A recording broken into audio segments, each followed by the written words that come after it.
start shifting from food to cash assistance. Kasi yung food, hindi naman lahat doon, hindi lahat ng pangangailangan matatagpuan sa isang relief box. Alam natin may mga iba silang pangangailangan tulad ng pang-ayos ng bahay, pambili ng mga iba pang bagay na wala doon sa kahon. So, sabi ko kay Mayor, ang commitment ng DSWD, emergency cash transfers immediately. So, ganun rin sa ibang, sa 7 pang bayan ng Sarangani and pati na rin sa Davao Occidental and sa Jensan City. The moment we get the listing from the LGU, agad-agad nating gagawin yun dahil yan ang utos at direktiba ng ating Pangulo. Ang assurance ng ating Pangulo ay siguraduhin na yung relief walang patid at yung recovery masimulan na sa the soonest possible time. Ito po yung bayan ng Glan. Dito yung epicenter ng lindol na 7.8.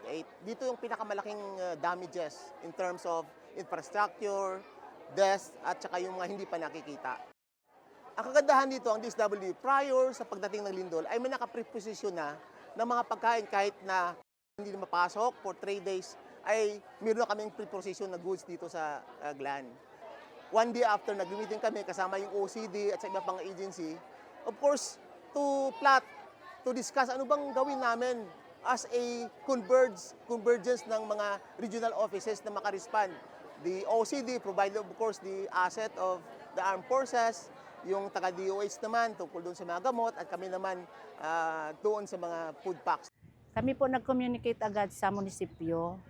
Then the municipal, sila na po ang nagtulong na sa mga iba-ibang agency. Then nag-coordinate na lang kami sa pagdatingan na nila kung paano na mga distribution ng mga good reliefs na mga binibigay nila. No, sa ating mahal na Pangulo po, BBM, maraming salamat po sa mga tulong na nadating dito sa amin, especially sa mga national agencies at sa lahat ng mga agency dito, sa mga local agencies, na nakarating po din sila agad at nakapamimigay kami sa mga kailangan ng mga tao, no, especially sa mga food packs natin. Yan talaga yung mga nauna na binigay natin kasi yung kailangan nila. Nung pumunta kami dito, marami silang mga serbisyo na in-offer. Minsan may mga food packs, may morning, may lunch, may dinner. Tapos minsan may activities sila doon sa mga bata. Nagpapasalamat din po ako, ma'am, sa serbisyong binibigay ng ating Pangulong BBM po kasi nga pinoprovide lahat sa mga napipiktuhan ng lindol. Kumbaga ba, ma'am, kahit na nararamdaman namin na para bang yung iba wala nang mauluwian, na-feel din namin na meron pang nagkikare.